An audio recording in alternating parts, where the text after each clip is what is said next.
One.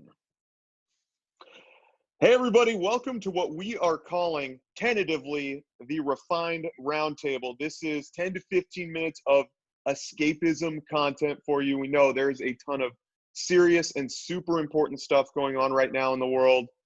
This is not that. This is just 10 to 15 minutes of low-key pop culture talk to hopefully brighten your day a little bit as we share some hot takes with you.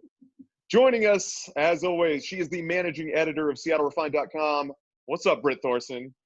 Hey guys, how's it going? So you've seen my face before, you've seen Brandon's face before. A face you probably haven't seen before is also on the screen. Everyone say hi to Abby. Abby is our brand new assistant editor, and we just have to say, first of all, welcome to the team, and second of all, what a frickin' time to not only move to a new city, but also start a new job. So kudos to you. One day we'll actually all be in the same room together. Yeah. We don't know when that day will be. But for now, we're kind of thinking about this like kind of a office kind of water cooler talk. This is the kind of stuff we'd all be talking to each other about when we came in the morning. Oh my gosh, did you see that on Instagram? Did you see that on Facebook? And we don't have that anymore. So we have to gossip somewhere. So why not do it here with you guys, right? Absolutely. I'm excited to be here and I can't wait. Well, okay, Brandon, what are we talking about first? Let me guess. Does it have something to do with Bachelor? It 100% does have something to do with Bachelor. We are in a Bachelor off season for about a week more until Listen to Your Heart comes back, which, by the way, wasn't going to watch it, but we're in different times, so now I am. But there is plenty still going on in Bachelor Nation, and we got to start with kind of are they a couple at the moment right now? And that's Tyler C. and Hannah Brown. I'm just going to go on record. This is the couple America needs right now. They're not officially dating, but I'm all for it if they want to. Okay, they're fully dating, or like, let's put quotes around dating. They're all in the same house under quarantine. They're making videos, for a full month. Kind of like a little sexual videos together. Yeah. They're fully doing the nasty. I'm just gonna say right now. They were quarantined for like a month together. There's absolutely no way they are not at least exploring or together, because I wouldn't do that with like a ton of people I'm very close with, let alone somebody that I'm not dating that I broke up with on live TV. I know. And here is the headline from Us Weekly that you're seeing on the screen. Hannah Brown returns to Alabama after weeks in Florida with Tyler Cameron and the quarantine crew. Matt James 919, supposed to be a contestant on Claire Crowley's season, said that Hannah Brown has gone back to Tuscaloosa to ride out the rest of this with her family. But I mean, she was in Florida for like legitimately a month. And let's back up, because I think, and again, I don't know if this is confirmed or not, but rumors on the internet is like the whole reason she was in Florida to begin with, I believe, was to be down there for his mom's funeral. Is that right? So, yeah. I mean, really sweet gesture to be there for someone you're close with. And then I think quarantine hit. Coronavirus hit, and it was kind of like shelter in place. And when the person that you look to your left and your right at in the shelter in place is like an extremely good looking ex-boyfriend, I mean, maybe you just say, shoot, I'm not going home. The government wants me to shelter in place. Also, I think that because when her season aired, Matt James 919 like notoriously would shade her hardcore on Instagram. And so I don't think that he was like the biggest fan for obvious reasons. And they were like BFFs all time, like they were together in the quarantine crew. And so I think like to have that relationship mended means that Tyler and Hannah must have mended. And so I just feel like that's also, and she's super close with his younger brother. They make TikToks all the time. So I just feel like with all that as well, there's just no way they're not at least. They're the couple America needs right now. Yes. Now, there may be a new couple that I don't know if America needs. I'm going to go ahead and share my screen right now. Us Weekly coming with the fire headlines. The next one. Peter Weber and Kelly Flannigan spark dating rumors. Why fans are convinced they're self-quarantining together in Chicago. We do know they were seen not social distancing in downtown Chicago like a week ago. And I honestly thought Kelly was cooler than this. I'm just going to be honest with you. Like Kelly Or smarter. or whatever. Like my guy has now tried to date 3 people from the show after the show. That's too many people. Yeah. But also, if Kelly was the one he was supposed to pick to begin with because she was the coolest, then like maybe he's finally, again, I think it says a lot about her that she's even given it a shot, but she was the coolest. So if like they end up together, I kind of am okay with that. I do think it's funny though that like this new age, and I know it's going to be our next hot topic we'll get to, but this new age of like announcing couples or the will they won't they isn't like just you're tagged in an Instagram photo or like your Facebook says you're in a relationship or, you know, whatever. It's like whether you're in a TikTok video together or not. That's how the last 2 couples that we've talked about, at least in Bachelor world, have like announced themselves has been through TikTok video. And I gotta say right now, Brandon and I are several years older than Abby. We don't know anything about TikTok. I feel very old when I think about it. I haven't downloaded it yet. It's making me a little nervous to think about downloading it. But Abby, are you a TikToker? Is that what they call you? I'm a TikToker. What does that mean? What is the point of this? I've been putting it off for like at least a solid year or like half a year. Cause like I knew I get really invested in social medias, and I knew that if I downloaded TikTok, I would become like fully invested in it and it would take up a lot of my time, which it has.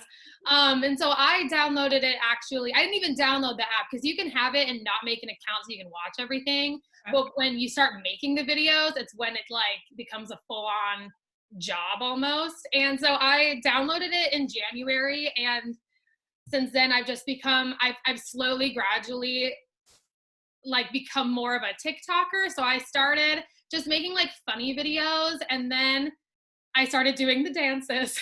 Yeah. And now I'm like a full-on like wannabe TikTok dancer, and it's insane. But yeah, and I get like, I'll post a video and get like 3 likes on it, and I'm like, viral content. My question is like, because my wife, in addition to being a fantastic realtor, is also a very successful high school cheerleading coach. So she is in on this because all the high schoolers are doing TikTok. And one night we did spend like 40 minutes just scrolling through videos. Mm-hmm. And I got to tell you, the time went fast, but, and it was electric. But I'm just trying to still figure out the point. Cause like, I get it. Like the point of Instagram is like, here's some dope pictures from your friends or people you're interested in. And like Facebook is now like for old people, but it's just like updates and pictures from college. And Twitter is like news, but also a black hole now. Yeah. What is TikTok? Like, what is the point? I mean, God, I sound old. It's just like, I feel like it's like Vine on like steroids pretty much. Like it's just, you have your people making like the funny original content, and then you have people doing like the dances, or you have, there's like medical professionals and real life adults like making like informative videos. And so it's like, I think it's really just a catch-all, but it's really just like you said, it time goes by so fast when you're on it. I think it's just a way, like we're doing this right now, it's just a way to escape and laugh and, just like have a little fun. And I'll be honest, those TikTok dances are so hard, and they actually burn a lot of calories when you do them. So it's like doubles as a workout. Like, I don't know. It's just really anything you want it to be, which I think is like why people get so into it. And I bet if we looked at the number of people who have since downloaded TikTok since quarantine, I mean, it's something to do. We're all looking for activities. Again, those of us who are privileged enough to not have to be going out and like actually working in this thing, we're staying home. We're looking for things to do. And TikTok, learning a TikTok dance. I mean, I think I'm 2 days away from doing that.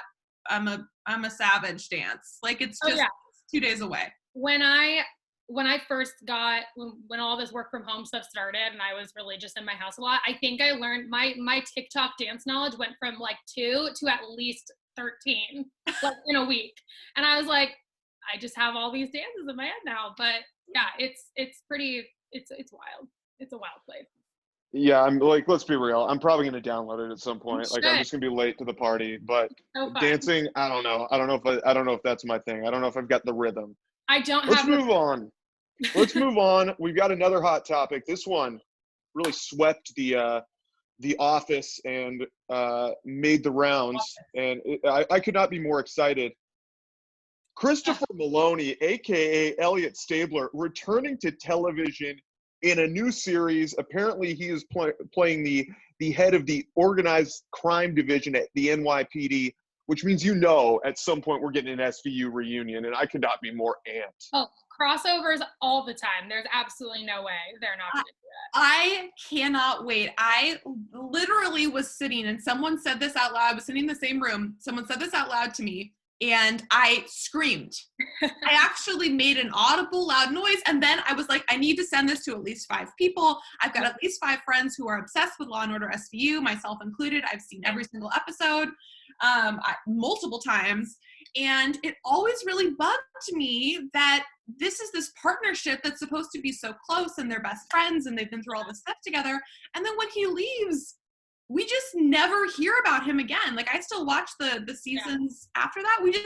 They're not friends anymore. They don't even mention him, any of that stuff. So this feels like a coming home. And yes, I know it's a different plot, but like, it's your guy, Dick Wolf. They're going to be crossing over all the time.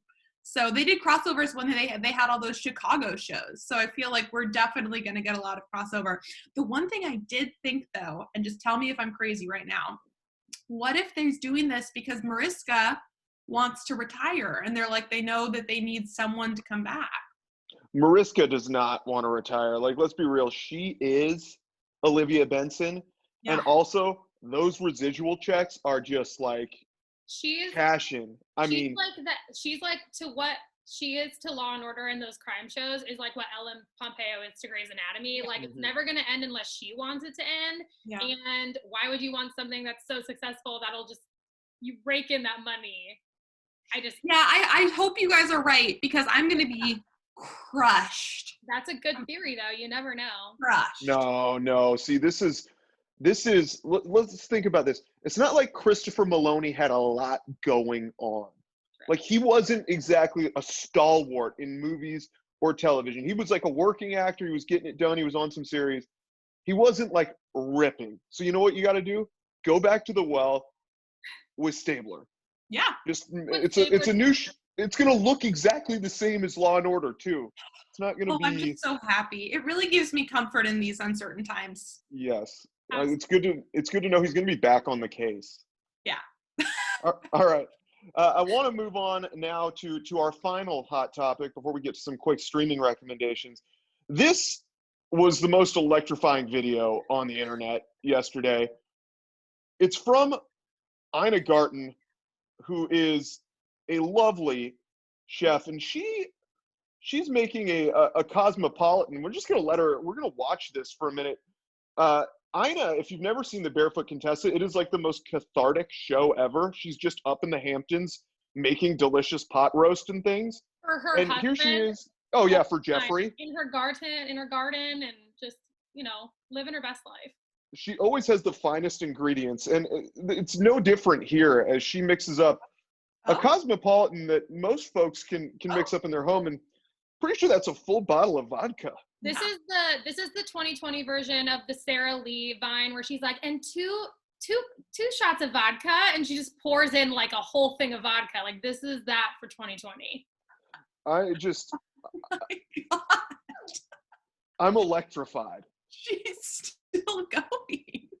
And wasn't this posted at like 9 a.m.? Like, she did this at like, I don't know if she posted it at 9 a.m. or did it at 9 a.m., but it was very early morning. Who has a cocktail shaker that big? Oh my gosh. Where does she get that? Is that like a Crate and Barrel find or what?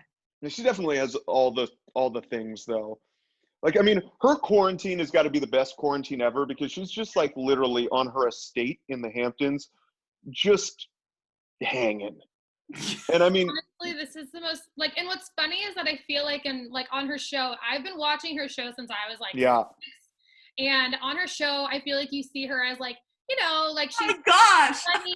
She's just this funny like chef who just cooks for her and her home in the Hamptons, but like this is like some relatable content. Like even she's like, this is what's necessary right now, and I appreciate that. Ina Garten is all of us. Like, she's just so pleased with herself too. Look at it.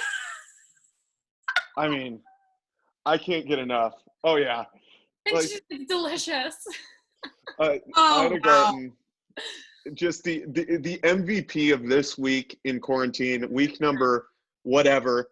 We're out here, and Ina Garten is coming with just the content we all need. Yeah. All right, before we wrap things up, quickly, Refined recommends streaming content. We're all looking for it. Could be a movie, could be a TV show, could be a podcast or a book. Something you recommend to help people pass the time. Abby, you go first.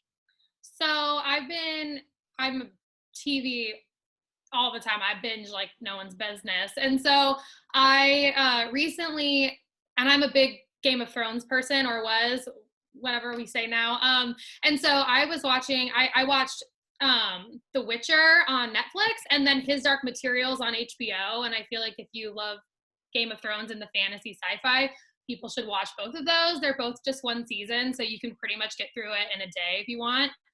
But I love both of them. So. Oh, I like that. All right, Brett, you're up. I'm gonna go basic. Tiger King. I got halfway through. Okay, that's good. We'll discuss next week. I won't say any spoilers, but just if you haven't and you've just seen the memes and the everything online, it's worth it.